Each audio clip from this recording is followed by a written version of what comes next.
ਸਤਿ ਸ਼੍ਰੀ ਅਕਾਲ ਸਾਰਿਆਂ ਨੂੰ। ਸਵਾਗਤ ਹੈ ਜੀ ਤੁਹਾਡਾ ਸਾਡੇ ਪੇਂਡੂ ਜ਼ਿੰਦਗੀ ਚੈਨਲ 'ਤੇ। ਹਾਜ਼ਰ ਹਾਂ ਇੱਕ ਹੋਰ ਨਵੀਂ ਕਹਾਣੀ ਦੇ ਨਾਲ। ਸ਼ੁਰੂ ਕਰਦੇ ਹਾਂ ਜੀ। ਸਰਵਣ ਆਪਣੇ ਕਮਰੇ ਵਿੱਚ ਪਰੇਸ਼ਾਨ ਹੋ ਕੇ ਇੱਧਰ ਉੱਧਰ ਘੁੰਮ ਰਿਹਾ ਸੀ। ਉਦੋਂ ਹੀ ਉਸਦੀ ਪਤਨੀ ਨਵਰੀਤ ਦੀ ਅੱਖ ਖੁੱਲ੍ਹ ਗਈ। ਸਰਵਣ ਨੂੰ ਇਸ ਤਰ੍ਹਾਂ ਕਮਰੇ ਵਿੱਚ ਤੁਰਿਆ ਫਿਰਦਾ ਵੇਖ ਕੇ ਉਹ ਵੀ ਉੱਠ ਕੇ ਬੈਠ ਗਈ। ਘੜੀ ਵੱਲ ਵੇਖਿਆ ਤੇ ਰਾਤ ਦੇ 2 ਵੱਜ ਰਹੇ ਸਨ। ਇਸ ਸਮੇਂ ਸਰਵਣ ਇੰਨਾ ਪਰੇਸ਼ਾਨ ਹੋ ਕੇ ਕਮਰੇ ਵਿੱਚ ਇੱਧਰ ਉੱਧਰ ਘੁੰਮ ਰਿਹਾ ਹੈ। ਇਹ ਦੇਖ ਕੇ ਨਵਰੀਤ ਨੂੰ ਬਹੁਤ ਹੈਰਾਨੀ ਹੋਈ। ਪੂਰਾ ਦਿਨ ਵੀ 1 ਮਿੰਟ ਆਰਾਮ ਨਹੀਂ ਕੀਤਾ। ਜਦੋਂ ਦੀ ਵੱਡੀ ਭੈਣ ਸ਼ਰਨਜੀਤ ਦੀ ਬੇਟੀ ਜੋਤੀ ਦਾ ਵਿਆਹ ਪੱਕਾ ਹੋਇਆ ਹੈ, ਉਦੋਂ ਤੋਂ ਇੱਕ ਲੱਤ 'ਤੇ ਖਲੋ ਕੇ ਕੰਮ ਕਰ ਰਹੇ ਹਨ। ਸਰਵਣ ਸ਼ਰਨਜੀਤ ਦਾ ਇਕਲੌਤਾ ਭਰਾ ਹੈ, ਇਸ ਲਈ ਹਰ ਕੰਮ ਵਿੱਚ ਉਸ ਨੂੰ ਹੀ ਭੱਜ ਦੌੜ ਕਰਨੀ ਪੈਂਦੀ ਹੈ।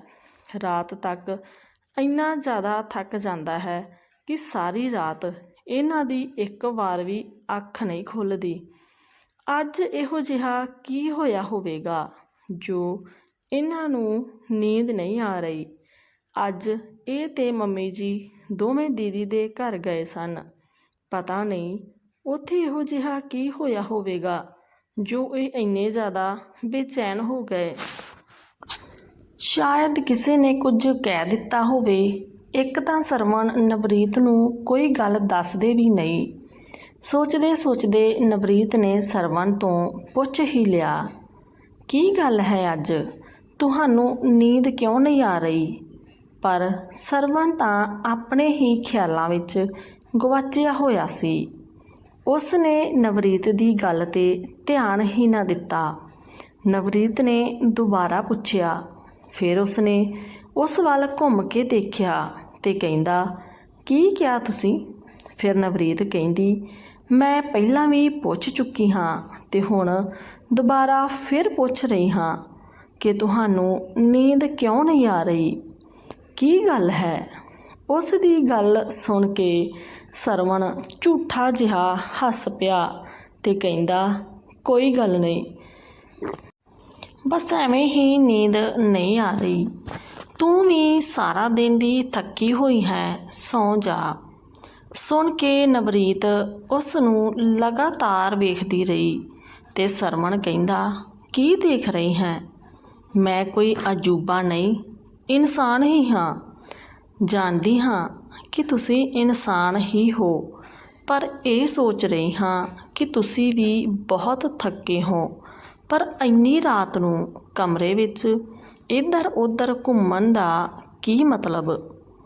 ਨਵਰੀਤ ਨੇ ਉਸ ਨੂੰ ਸ਼ੱਕ ਦੀ ਨਿਗਾਹ ਨਾਲ ਵੇਖਿਆ ਤੇ ਉਹ ਆ ਕੇ ਬੈੱਡ 'ਤੇ ਬੈਠ ਗਿਆ ਤੇ ਕਹਿੰਦਾ, ਲੈ ਬਾਬਾ, ਸੌਂ ਜਾਨਾ ਹਾਂ।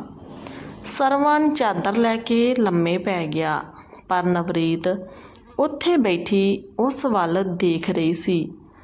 ਫਿਰ ਉਸ ਨੇ ਪੁੱਛਿਆ, ਕੀ ਤੁਸੀਂ ਮੈਨੂੰ ਕੁਝ ਦੱਸੋਗੇ ਵੀ ਕਿ ਨਹੀਂ? ਆਖਿਰ ਗੱਲ ਕੀ ਹੈ? ਇੰਨੀ ਰਾਤ ਨੂੰ ਤੁਸੀਂ ਇੰਨਾ ਪਰੇਸ਼ਾਨ ਕਿਉਂ ਲੱਗ ਰਹੇ ਹੋ? ਜੇਕਰ ਕਿਸੇ ਨੇ ਕੁਝ ਕਿਹਾ ਹੈ ਤਾਂ ਮੈਨੂੰ ਦੱਸ ਸਕਦੇ ਹੋ। ਕਿਤੇ ਮੰਮੀ ਨੇ ਕੁਝ? ਇੰਨਾ ਕਹਿੰਦੀ ਨਵਰੀਤ ਚੁੱਪ ਹੋ ਗਈ। ਨਵਰੀਤ ਦੀ ਗੱਲ ਬਿਲਕੁਲ ਨਿਸ਼ਾਨੇ 'ਤੇ ਲੱਗੀ। ਮੰਮੀ ਦਾ ਨਾਮ ਸੁਣਦਿਆਂ ਹੀ ਸਰਵਣ ਉੱਠ ਕੇ ਬੈਠ ਗਿਆ। ਕੁਝ ਦੇਰ ਚੁੱਪ ਰਹੇ ਤੇ ਬਾਅਦ ਵਿੱਚ ਕਹਿੰਦੇ, ਕੀ ਕਰਾਂ ਨਵਰੀਤ, ਮੈਨੂੰ ਤਾਂ ਕੁਝ ਸਮਝ ਹੀ ਨਹੀਂ ਆ ਰਿਹਾ। ਮੈਂ ਤਾਂ ਜ਼ਿੰਮੇਵਾਰੀਆਂ ਦਾ ਬੋਝ ਚੁੱਕ ਚੁੱਕ ਕੇ ਥੱਕ ਚੁੱਕਿਆ ਹਾਂ। ਪਾਪਾ ਦੇ ਮਰਨ ਤੋਂ ਬਾਅਦ ਜੋ ਪੱਗ ਮੇਰੇ ਸਿਰ 'ਤੇ ਬੰਨ੍ਹੀ ਗਈ ਸੀ, ਉਸ ਪੱਗ ਦੇ ਨਾਲ ਨਾਲ ਇੰਨੀਆਂ ਜ਼ਿੰਮੇਵਾਰੀਆਂ ਮੇਰੇ ਉੱਪਰ ਆ ਗਈਆਂ ਹਨ ਕਿ ਲੱਗਦਾ ਹੈ ਇਹ ਜ਼ਿੰਮੇਵਾਰੀਆਂ ਤਾਂ ਹੁਣ ਮੇਰੀ ਜਾਨ ਲੈ ਕੇ ਹੀ ਰਹਿਣਗੀਆਂ। ਤੁਸੀਂ ਕਿੱਦਾਂ ਦੀਆਂ ਗੱਲਾਂ ਕਰ ਰਹੇ ਹੋ? ਮਰਨ ਤੁਹਾਡੇ ਦੁਸ਼ਮਣ। ਇੱਦਾਂ ਦੀਆਂ ਗੱਲਾਂ ਕਰਨ ਤੋਂ ਪਹਿਲਾਂ ਇੱਕ ਵਾਰ ਸਾਡੇ ਬਾਰੇ ਤਾਂ ਸੋਚ ਲਿਆ ਕਰੋ। ਸਾਫ਼-ਸਾਫ਼ ਦੱਸੋ, ਗੱਲ ਕੀ ਹੈ? ਨਵਰੀਤ, ਤੈਨੂੰ ਤਾਂ ਪਤਾ ਹੀ ਹੈ ਕਿ ਜਦੋਂ ਦੀ ਸ਼ਰਨਜੀਤ ਭੈਣ ਦੀ ਬੇਟੀ ਜੋਤੀ ਦਾ ਵਿਆਹ ਪੱਕਾ ਹੋਇਆ ਹੈ, ਉਦੋਂ ਤੋਂ ਹਰ ਰੋਜ਼ ਵਕਤ ਬੇਵਕਤ ਮੈਨੂੰ ਦੁਕਾਨ ਵਧਾ ਕੇ ਉਹਨਾਂ ਦੇ ਘਰ ਜਾਣਾ ਪੈਂਦਾ ਹੈ। ਜੇਕਰ 1-2 ਦਿਨ ਨਾ ਜਾਇਆ ਜਾਵੇ ਤੇ ਸ਼ਰਨਜੀਤ ਤੇ ਜੀਜਾ ਜੀ ਮੰਮੀ ਨੂੰ ਸ਼ਿਕਾਇਤਾਂ ਲਗਾਉਣ ਲੱਗ ਪੈਂਦੇ ਹਨ ਤੇ ਫਿਰ ਮੰਮੀ ਆਪਣੇ ਰੋਣੇ ਧੋਣੇ ਲੈ ਕੇ ਬੈਠ ਜਾਂਦੀ ਹੈ। ਕਹਿੰਦੀ ਹੈ ਕਿ ਪਿਓ ਦੀ ਪੱਗ ਤੇਰੇ ਸਿਰ ਤੇ ਬੰਨ੍ਹੀ ਸੀ, ਇਸ ਲਈ ਸਾਰੀਆਂ ਜ਼ਿੰਮੇਵਾਰੀਆਂ ਵੀ ਤੇਰੀਆਂ ਹੀ ਹਨ। ਤੇਰੀ ਵਜ੍ਹਾ ਨਾਲ ਸ਼ਰਨਜੀਤ ਨੂੰ ਸਹੁਰਿਆਂ ਤੋਂ ਤਾਨੇ ਮਿਹਣੇ ਨਾ ਸੁਣਨੇ ਪੈਣ। ਇਸ ਗੱਲ ਤੋਂ ਵੀ ਮੈਨੂੰ ਕੋਈ ਪਰੇਸ਼ਾਨੀ ਨਹੀਂ ਹੈ, ਮੈਂ ਰੋਜ਼ ਹੀ ਚਲਾ ਜਾਂਦਾ ਹਾਂ, ਪਰ ਅੱਜ ਤਾਂ ਹੱਦ ਹੀ ਹੋ ਗਈ। ਬੋਲਦਾ ਬੋਲਦਾ ਸਰਵਣ ਚੁੱਪ ਹੋ ਗਿਆ। ਨਵਰੀਤ ਨੇ ਕਿਹਾ, ਕੀ ਹੋਇਆ? ਅੱਜ ਭੈਣ ਤੇ ਜੀਜਾ ਜੀ ਨੇ ਨਾਨਕੀ ਸ਼ੱਕ ਦੀ ਲਿਸਟ ਬਣਾ ਕੇ ਦਿੱਤੀ ਹੈ, ਉਹ ਵੀ ਮੇਰੇ ਹੱਥ ਨਹੀਂ, ਮੰਮੀ ਨੂੰ ਕੋਲ ਸੱਦ ਕੇ ਉਹਨਾਂ ਦੇ ਹੱਥ ਫੜਾਈ ਹੈ। ਨਵਰੀਤ ਕਹਿੰਦੀ, ਇਹਦੇ ਵਿੱਚ ਪਰੇਸ਼ਾਨ ਹੋਣ ਵਾਲੀ ਕਿਹੜੀ ਗੱਲ ਹੈ? ਜੇਕਰ ਲਿਸਟ ਉਹਨਾਂ ਨੇ ਮੰਮੀ ਦੇ ਹੱਥ ਫੜਾ ਦਿੱਤੀ ਤਾਂ ਨਾਨਕੀ ਸ਼ੱਕ ਤਾਂ ਸਾਨੂੰ ਹੀ ਦੇਣਾ ਪਵੇਗਾ। ਨਵਰੀਤ ਨੇ ਕਿਹਾ ਤੇ ਸਰਵਣ ਉਸ ਵੱਲ ਵੇਖ ਕੇ ਕਹਿੰਦਾ ਕਿ ਬਿਲਕੁਲ ਸਹੀ ਕਹਿ ਰਹੀ ਹੈ ਤੂੰ ਕਿ ਨਾਨਕੀ ਸ਼ੱਕ ਤਾਂ ਸਾਨੂੰ ਹੀ ਦੇਣਾ ਪਵੇਗਾ, ਪਰ ਉਹਨਾਂ ਨੇ ਸਾਡੇ ਘਰ ਦਾ ਤਾਂ ਮਾਹੌਲ ਖਰਾਬ ਕਰ ਹੀ ਦਿੱਤਾ। ਨਵਰੀਤ ਨੇ ਸਰਵਣ ਵੱਲ ਵੇਖਦੇ ਹੋਏ ਕਿਹਾ ਕਿ ਉਹਨਾਂ ਨੇ ਇਹੋ ਜਿਹਾ ਕੀ ਮੰਗ ਲਿਆ? ਕੀ ਦੱਸਾਂ? ਭੈਣ ਤੇ ਜੀਜਾ ਜੀ ਨੇ ਤਾਂ ਲਿਸਟ ਬਣਾਉਣ ਲੱਗਿਆਂ ਇੱਕ ਵਾਰ ਵੀ ਨਹੀਂ ਸੋਚਿਆ ਕਿ ਸਾਡੇ ਕੋਲ ਇੰਨਾ ਪੈਸਾ ਕਿੱਥੋਂ ਆਇਆ। 51,000 ਨਗਦ ਰਾਸ਼ੀ ਮੰਗਣ ਦੇ ਨਾਲ ਸਾਰੇ ਟੱਬਰ ਦੇ ਕੱਪੜੇ ਵੀ ਕਹਿੰਦੇ ਹਨ ਤੇ ਨਾਲ ਹੀ ਇੱਕ ਸੋਨੇ ਦਾ ਸੈੱਟ। ਜਦੋਂ ਜੋਤੀ ਪਹਿਲੀ ਵਾਰ ਸਾਨੂੰ ਮਿਲਣ ਆਵੇਗੀ 21,000 ਰੁਪਇਆ ਸ਼ਗਨ ਦੇ ਤੌਰ ਤੇ ਦੇਣਾ ਪਵੇਗਾ। ਕਹਿੰਦੀ, ਮੇਰੀ ਵੀ ਸਹੁਰਿਆਂ ਘਰ ਵਿੱਚ ਇੱਜ਼ਤ ਹੈ। ਨਵਰੀਤ ਤਾਂ ਸੁਣ ਕੇ ਹੈਰਾਨ ਹੋ ਗਈ ਕਿ ਹੇ ਵਾਹਿਗੁਰੂ, ਇੰਨਾ ਕੁਝ ਮੰਗ ਲਿਆ, ਅਸੀਂ ਕਿੱਥੋਂ ਇੰਨਾ ਕੁਝ ਲਿਆਵਾਂਗੇ? ਤੁਸੀਂ ਉਹਨਾਂ ਨੂੰ ਕੁਝ ਕਿਹਾ ਕਿਉਂ ਨਹੀਂ? ਸਰਵਣ ਕਹਿੰਦਾ, ਮੈਂ ਕਿਹਾ ਸੀ ਕਿ ਇੰਨਾ ਸਭ ਕੁਝ ਅਸੀਂ ਕਿੱਥੋਂ ਕਰਾਂਗੇ, ਪਰ ਭੈਣ ਨੇ ਤਾਂ ਮੰਮੀ ਨੂੰ ਇਮੋਸ਼ਨਲ ਬਲੈਕਮੇਲ ਕਰਨਾ ਸ਼ੁਰੂ ਕਰ ਦਿੱਤਾ ਕਿ ਜੇਕਰ ਮੇਰਾ ਪਿਓ ਜਿਉਂਦਾ ਹੁੰਦਾ ਤਾਂ ਉਹ ਵੀ ਤਾਂ ਕਰਦਾ। ਅੱਜ ਜ਼ਿੰਮੇਵਾਰੀ ਸਾਰੀ ਸਰਵਣ ਤੇਰੀ ਹੈ, ਤਾਂ ਇਸ ਲਈ ਮੇਰੇ ਪਿਓ ਦੀ ਇੱਜ਼ਤ ਦੀ ਖਾਤਰ ਇਸ ਨੂੰ ਇਹ ਸਭ ਕੁਝ ਕਰਨਾ ਹੀ ਪਵੇਗਾ। ਜੇਕਰ ਨਹੀਂ ਕਰ ਸਕਦਾ ਤਾਂ ਉਸ ਟਾਈਮ ਪਿਓ ਦੀ ਪੱਗ ਬਣਵਾਉਣ ਦੀ ਕੀ ਜ਼ਰੂਰਤ ਸੀ? ਇੰਨਾ ਕਹਿੰਦਿਆਂ ਸਰਵਣ ਫਿਰ ਚੁੱਪ ਹੋ ਗਿਆ। ਨਵਰੀਤ ਕਹਿੰਦੀ, ਦੀਦੀ ਨੂੰ ਤਾਂ ਛੱਡੋ, ਉਹ ਤਾਂ ਸ਼ੁਰੂ ਤੋਂ ਹੀ ਲਾਲਚੀ ਸੁਭਾਅ ਦੀ ਹੈ। ਤੁਸੀਂ ਇਹ ਦੱਸੋ ਕਿ ਮੰਮੀ ਨੇ ਕੀ ਕਿਹਾ? ਮੰਮੀ ਦਾ ਨਾਮ ਸੁਣਦਿਆਂ ਹੀ ਸਰਵਣ ਦੀਆਂ ਅੱਖਾਂ ਵਿੱਚ ਪਾਣੀ ਆ ਗਿਆ। ਉਹਨਾਂ ਦੀਆਂ ਅੱਖਾਂ ਵਿੱਚ ਪਾਣੀ ਵੇਖ ਕੇ ਨਵਰੀਤ ਨੇ ਉਸ ਦੇ ਹੰਝੂ ਪੂੰਝੇ ਤੇ ਸਰਵਣ ਨੂੰ ਪਾਣੀ ਪਿਆਇਆ। ਪਾਣੀ ਪੀ ਕੇ ਸਰਵਣ ਕਹਿੰਦਾ ਕਿ ਇਸੇ ਗੱਲ ਦਾ ਤਾਂ ਦੁੱਖ ਹੈ ਕਿ ਮੰਮੀ ਹਮੇਸ਼ਾ ਆਪਣੀ ਧੀ ਦਾ ਹੀ ਪੱਖ ਲੈਂਦੀ ਹੈ, ਉਹ ਵੀ ਦੀਦੀ ਵਾਲੀ ਬੋਲੀ ਬੋਲਦੀ ਹੈ। ਪਿਓ ਦੀ ਇੱਜ਼ਤ ਲਈ ਇੰਨਾ ਤਾਂ ਕਰਨਾ ਹੀ ਪਵੇਗਾ। ਜੇਕਰ ਨਹੀਂ ਕਰ ਸਕਦਾ ਸੀ ਤਾਂ ਉਸ ਟਾਈਮ ਪੱਗ ਹੀ ਨਾ ਬਣਵਾਉਂਦਾ। ਜਦੋਂ ਮੈਂ ਕਿਹਾ ਕਿ ਮਾਂ ਇਹ ਸਭ ਕੁਝ ਮੇਰੇ ਵੱਸ ਦੀ ਗੱਲ ਨਹੀਂ ਹੈ ਤਾਂ ਉਹ ਮੇਰੇ ਤੇ ਭੜਕਣ ਲੱਗੀ। ਕਹਿੰਦੀ ਕਿ ਸਾਰੀ ਜ਼ਮੀਨ ਜਾਇਦਾਦ ਤੂੰ ਇਕੱਲਾ ਹੀ ਹੜੱਪਣਾ ਚਾਹੁੰਦਾ ਹੈ, ਇਸ ਵਿੱਚੋਂ ਮੇਰੀ ਧੀ ਦਾ ਵੀ ਹੱਕ ਬਣਦਾ। ਕਹਿੰਦਿਆਂ ਸਰਵਣ ਰੋ ਪਿਆ ਤੇ ਕਹਿੰਦਾ, ਹੁਣ ਤੂੰ ਹੀ ਦੱਸ ਨਵਰੀਤ, ਮੈਂ ਕੀ ਕਰਾਂ? ਇਹਨਾਂ ਤੋਂ ਤੰਗ ਆ ਕੇ ਮੈਂ ਅੱਕ ਚੁੱਕਿਆ ਹਾਂ। ਮੇਰਾ ਵੀ ਪਰਿਵਾਰ ਹੈ ਤੇ ਬੱਚੇ ਹਨ। ਕਮਾਈ ਦਾ ਜ਼ਰੀਆ ਤਾਂ ਕੇਵਲ ਇੱਕ ਦੁਕਾਨ ਹੀ ਹੈ। ਉਸ ਤੋਂ ਘਰ ਦਾ ਖਰਚਾ ਤੇ ਬੱਚਿਆਂ ਦੀ ਪੜ੍ਹਾਈ ਚੱਲਦੀ ਹੈ। ਉਹ ਵੀ ਕਈ ਵਾਰ ਭੈਣ ਦੇ ਘਰ ਜਾਣ ਕਰਕੇ ਬੰਦ ਰੱਖਣੀ ਪੈਂਦੀ ਹੈ। ਜੇਕਰ ਭੈਣ ਨੂੰ ਮਿਲਣ ਨਾ ਜਾਵਾਂ ਤੇ ਮਾਂ ਜੀਣਾ ਹਰਾਮ ਕਰ ਦਿੰਦੀ ਹੈ। ਭੈਣ ਦਾ ਇਕੱਲਾ ਭਰਾ ਹੈ, ਇਸ ਲਈ ਟਾਈਮ ਵੀ ਨਹੀਂ ਕੱਢ ਸਕਦਾ। ਹਰ ਦਿਨ ਦਿਹਾੜ 'ਤੇ ਮਾਂ ਭੈਣ ਲਈ ਵੱਧ ਤੋਂ ਵੱਧ ਖਰਚਾ ਕਰਦੀ ਹੈ। ਮਾਂ ਨੂੰ ਇਹ ਨਹੀਂ ਦਿਸਦਾ ਕਿ ਉਹਨਾਂ ਦਾ ਪੁੱਤ ਹਰ ਤਿਉਹਾਰ 'ਤੇ ਪੁਰਾਣੇ ਹੀ ਕੱਪੜੇ ਪਾਉਂਦਾ ਹੈ। ਮੇਰੀਆਂ ਤਾਂ ਜੁੱਤੀਆਂ ਵੀ ਘਸ ਗਈਆਂ ਹਨ। ਮੈਨੂੰ ਤਾਂ ਇਹ ਵੀ ਨਹੀਂ ਯਾਦ ਕਿ ਆਪਣੇ ਪਰਿਵਾਰ ਨਾਲ ਕਦੋਂ ਵਿਹਲਾ ਬਹਿ ਕੇ ਗੱਲਾਂ ਕੀਤੀਆਂ ਸੀ। ਮੇਰੇ ਬਾਰੇ ਤਾਂ ਕੋਈ ਨਹੀਂ ਸੋਚਦਾ। ਜੇਕਰ ਮੈਂ ਬੇਟਾ ਹਾਂ ਤਾਂ ਇਸ ਦਾ ਮਤਲਬ ਇਹ ਨਹੀਂ ਕਿ ਜ਼ਿੰਮੇਵਾਰੀਆਂ ਦਾ ਬੋਝ ਥੱਲੇ ਆ ਕੇ ਮਰ ਹੀ ਜਾਵਾਂ। ਮੁੰਡਿਆਂ ਬਾਰੇ ਤਾਂ ਕੋਈ ਨਹੀਂ ਸੋਚਦਾ। ਹੁਣ ਤਾਂ ਮੈਂ ਥੱਕ ਚੁੱਕਿਆ ਹਾਂ ਇਹਨਾਂ ਤੋਂ। ਨਵਰੀਤ ਨੇ ਸਰਵਣ ਨੂੰ ਹੁਣ ਰੋਣ ਤੋਂ ਨਹੀਂ ਰੋਕਿਆ। ਜਦੋਂ ਮਨ ਹਲਕਾ ਹੋ ਗਿਆ ਤੇ ਸਰਵਣ ਆਪਣੇ ਆਪ ਸੌਂ ਗਿਆ। ਪਰ ਨਵਰੀਤ ਦੀਆਂ ਅੱਖਾਂ ਵਿੱਚੋਂ ਨੀਂਦ ਉੱਡ ਗਈ, ਕਿਉਂਕਿ ਕਿਸੇ ਵੀ ਪਤਨੀ ਨੂੰ ਆਪਣੇ ਪਤੀ ਨੂੰ ਰੋਂਦਿਆਂ ਹੋਇਆਂ ਵੇਖ ਚੰਗਾ ਨਹੀਂ ਲੱਗਦਾ। ਇਹ ਸਭ ਕੁਝ ਸੁਣ ਕੇ ਨਵਰੀਤ ਨੂੰ ਵੀ ਬਹੁਤ ਬੁਰਾ ਮਹਿਸੂਸ ਹੋਇਆ, ਕਿਉਂਕਿ ਪਤਨੀ ਹੋਣ ਦੇ ਬਾਵਜੂਦ ਵੀ ਉਹ ਸਰਵਣ ਨੂੰ ਸਮਝ ਨਾ ਸਕੀ। ਆਪਣੇ ਵੱਲੋਂ ਤਾਂ ਸਰਵਣ ਪੂਰੀ ਕੋਸ਼ਿਸ਼ ਕਰ ਰਿਹਾ ਸੀ, ਮਿਹਨਤ ਵੀ ਬਹੁਤ ਕਰਦਾ ਕਿ ਪਰਿਵਾਰ ਦੀਆਂ ਜ਼ਰੂਰਤਾਂ ਨੂੰ ਪੂਰਾ ਕਰ ਸਕੇ।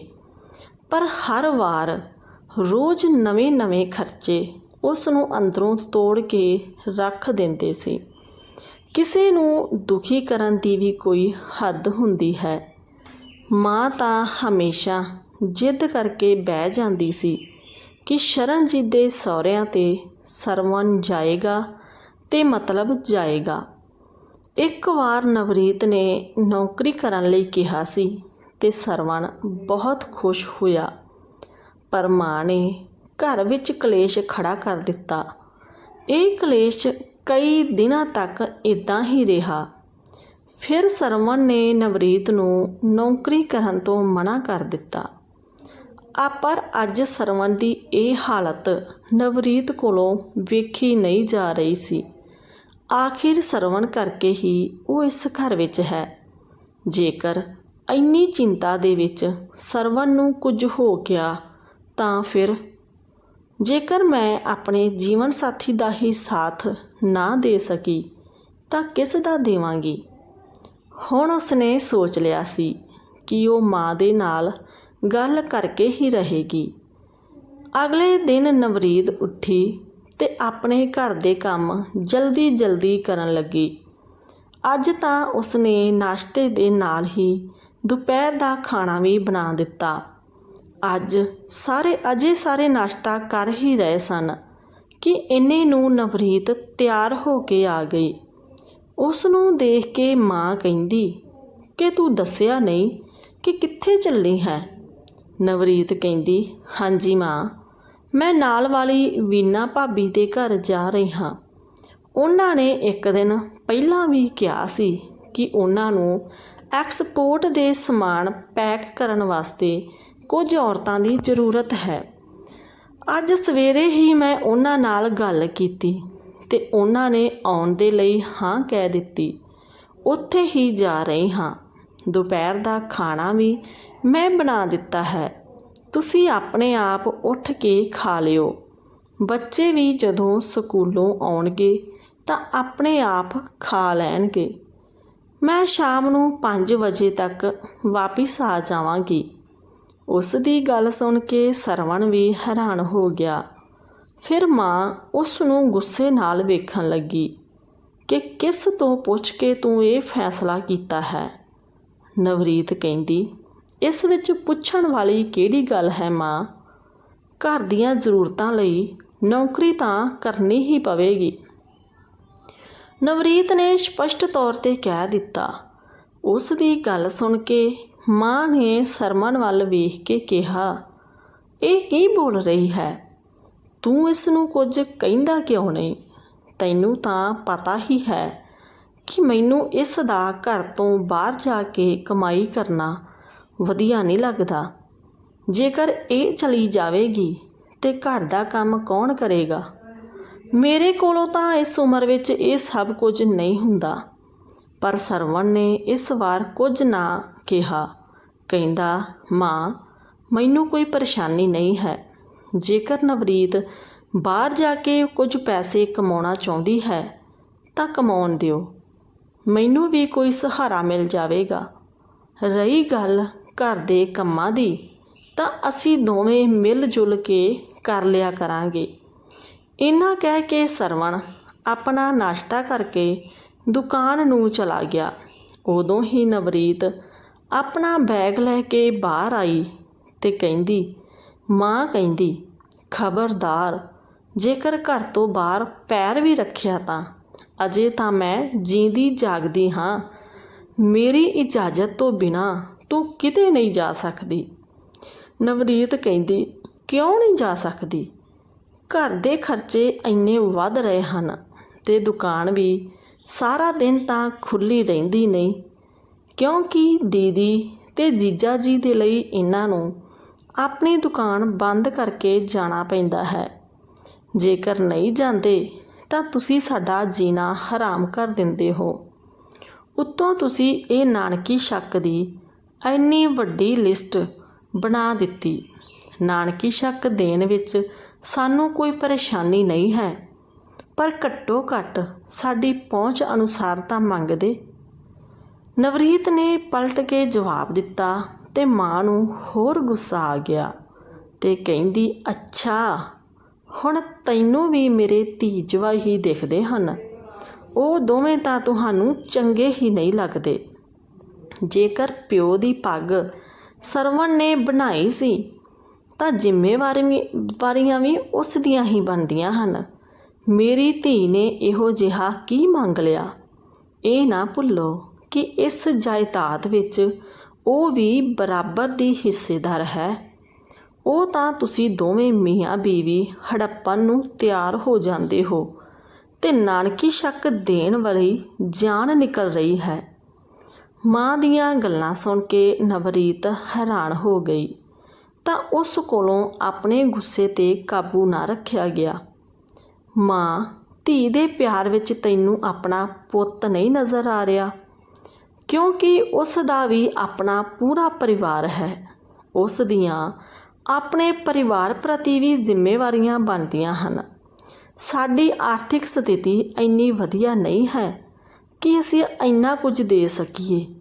ਤੁਹਾਨੂੰ ਸਭ ਕੁਝ ਚੰਗੀ ਤਰ੍ਹਾਂ ਪਤਾ ਹੈ। ਫਿਰ ਵੀ ਤੁਸੀਂ ਆਪਣੇ ਬੇਟੇ 'ਤੇ ਹੀ ਰੋਹਬ ਪਾਉਂਦੇ ਰਹਿੰਦੇ ਹੋ। ਜੇਕਰ ਤੁਹਾਨੂੰ ਇਹ ਲੱਗਦਾ ਹੈ ਕਿ ਅਸੀਂ ਜਾਇਦਾਦ ਹੜੱਪ ਲਵਾਂਗੇ ਤਾਂ ਤੁਸੀਂ ਆਪਣੇ ਹੀ ਹੱਥਾਂ ਨਾਲ ਆਪਣੀ ਧੀ ਦੇ ਨਾਮ 'ਤੇ ਕਰਵਾ ਦਿਓ। ਪਰ ਰੱਬ ਦਾ ਵਾਸਤਾ ਸਾਨੂੰ ਖੁਸ਼ ਰਹਿਣ ਦਿਓ। ਤੁਹਾਨੂੰ ਤਾਂ ਸ਼ਾਇਦ ਤੁਹਾਡੀ ਧੀ ਸੰਭਾਲ ਲਵੇਗੀ, ਪਰ ਮੇਰੇ ਲਈ ਤੇ ਮੇਰੇ ਬੱਚਿਆਂ ਲਈ ਸਿਰਫ ਸਰਵਣ ਹੀ ਸਭ ਕੁਝ ਹੈ। ਨਵਰੀਤ ਦੀਆਂ ਗੱਲਾਂ ਸੁਣ ਕੇ ਮਾਂ ਥੋੜ੍ਹੀ ਠੰਡੀ ਹੋ ਗਈ ਤੇ ਕਹਿੰਦੀ, ਜੇਕਰ ਇਹ ਸਭ ਕੁਝ ਬੇਟਾ ਨਹੀਂ ਕਰੇਗਾ ਤੇ ਲੋਕ ਗੱਲਾਂ ਬਣਾਉਣਗੇ। ਫਿਰ ਨਵਰੀਤ ਕਹਿੰਦੀ, ਤੁਹਾਨੂੰ ਲੋਕਾਂ ਦੀ ਪਈ ਹੈ, ਆਪਣੇ ਪੁੱਤ ਦੀ ਕੋਈ ਚਿੰਤਾ ਨਹੀਂ। ਨਾਨਕੀ ਸ਼ੱਕ ਦੀ ਲਿਸਟ ਦੇਖ ਕੇ ਉਹਨਾਂ ਦੀ ਕੀ ਹਾਲਤ ਹੈ ਇਹ ਤਾਂ ਸਿਰਫ ਮੈਨੂੰ ਹੀ ਪਤਾ ਹੈ। ਜੇਕਰ ਉਹਨਾਂ ਨੂੰ ਕੁਝ ਹੋ ਗਿਆ, ਤੁਹਾਨੂੰ ਤੇ ਮੇਰੇ ਬੱਚਿਆਂ ਨੂੰ ਕਿਸੇ ਨੇ ਨਹੀਂ ਸੰਭਾਲਣਾ। ਤੁਸੀਂ ਪਿਓ ਦੀ ਪੱਗ ਬਣਵਾ ਕੇ ਉਸ ਨੂੰ ਜ਼ਿੰਮੇਵਾਰੀਆਂ ਹੇਠ ਦਬਾ ਦਿੱਤਾ ਹੈ। ਰੱਬ ਦਾ ਵਾਸਤਾ ਉਸ ਨੂੰ ਵੀ ਚੈਨ ਨਾਲ ਜ਼ਿੰਦਗੀ ਜਿਉਣ ਦਿਓ। ਨਵਰੀਤ ਹੱਥ ਜੋੜ ਕੇ ਕਹਿੰਦੀ ਕਿ ਉਹ ਕੋਈ ਪੈਸੇ ਕਮਾਉਣ ਵਾਲੀ ਮਸ਼ੀਨ ਨਹੀਂ ਹੈ। ਇੰਨਾ ਕਹਿ ਕੇ ਨਵਰੀਤ ਉੱਥੋਂ ਚਲੀ ਗਈ। ਮਾਂ ਨੂੰ ਤਾਂ ਹਮੇਸ਼ਾ ਇਹੀ ਲੱਗਦਾ ਸੀ ਕਿ ਜਾਇਦਾਦ ਦੇ ਚੱਕਰ ਵਿੱਚ ਹੀ ਨੂੰਹ ਪੁੱਤ ਉਸ ਦੀ ਸੇਵਾ ਕਰ ਰਹੇ ਹਨ। ਅੱਜ ਤਾਂ ਨੂੰਹ ਨੇ ਵੀ ਜਾਇਦਾਦ ਦੇ ਧੀ ਦੇ ਨਾਮ ਕਰਨ ਨੂੰ ਕਹਿ ਦਿੱਤਾ। ਮਾਂ ਨੂੰ ਸਮਝ ਆ ਗਿਆ ਕਿ ਉਸ ਦੀ ਬੇਵਜ੍ਹਾ ਦੀ ਜਿੱਦ ਕਰਕੇ ਉਸ ਦੇ ਪੁੱਤ 'ਤੇ ਜ਼ਿੰਮੇਵਾਰੀਆਂ ਦੀ ਪੰਡ ਬਣ ਰਹੀ ਹੈ। ਫਿਰ ਉਸਨੇ ਆਪਣੀ ਧੀ ਨੂੰ ਫੋਨ ਕਰਕੇ ਕਹਿ ਦਿੱਤਾ ਕਿ ਨਾਨਕੀ ਸ਼ੱਕ ਅਸੀਂ ਆਪਣੇ ਹਿਸਾਬ ਨਾਲ ਦੇਵਾਂਗੇ। ਸਿਰਫ ਤੇਰਾ ਹੀ ਘਰ ਨਹੀਂ, ਅਸੀਂ ਆਪਣਾ ਵੀ ਘਰ ਦੇਖਣਾ ਹੈ। ਪੁੱਤ ਨੂੰ ਪਿਓ ਦੀ ਪੱਗ ਬਣਵਾਉਣ ਦਾ ਮਤਲਬ ਇਹ ਨਹੀਂ ਕਿ ਉਸ ਦੀ ਜ਼ਿੰਦਗੀ ਹੀ ਹਰਾਮ ਕਰ ਦਿੱਤੀ ਜਾਵੇ। ਹਾਂਜੀ ਦੋਸਤੋ, ਤੁਹਾਨੂੰ ਸਾਡੀ ਅੱਜ ਦੀ ਕਹਾਣੀ ਕਿਸ ਤਰ੍ਹਾਂ ਦੀ ਲੱਗੀ? ਕਹਾਣੀ ਨੂੰ ਕਮੈਂਟ ਕਰਕੇ ਜ਼ਰੂਰ ਦੱਸਿਓ ਤੇ ਸ਼ੇਅਰ ਵੀ ਕਰਨਾ ਕਦੇ ਨਾ ਭੁੱਲਿਓ। ਸਾਡੇ ਚੈਨਲ 'ਤੇ ਨਵੇਂ ਆਇਓ ਤਾਂ ਚੈਨਲ ਨੂੰ ਸਬਸਕ੍ਰਾਈਬ ਕਰਕੇ ਜ਼ਰੂਰ ਜਾਇਓ। ਮਿਲਦੇ ਹਾਂ ਕਿਸੇ ਹੋਰ ਕਹਾਣੀ ਦੇ ਨਾਲ। ਇੱਦਾਂ ਹੀ ਪਰਿਵਾਰਿਕ ਕਹਾਣੀਆਂ ਤੁਹਾਡੇ ਲਈ ਲੈ ਕੇ ਆਉਂਦੇ ਰਵਾਂਗੇ। ਧੰਨਵਾਦ।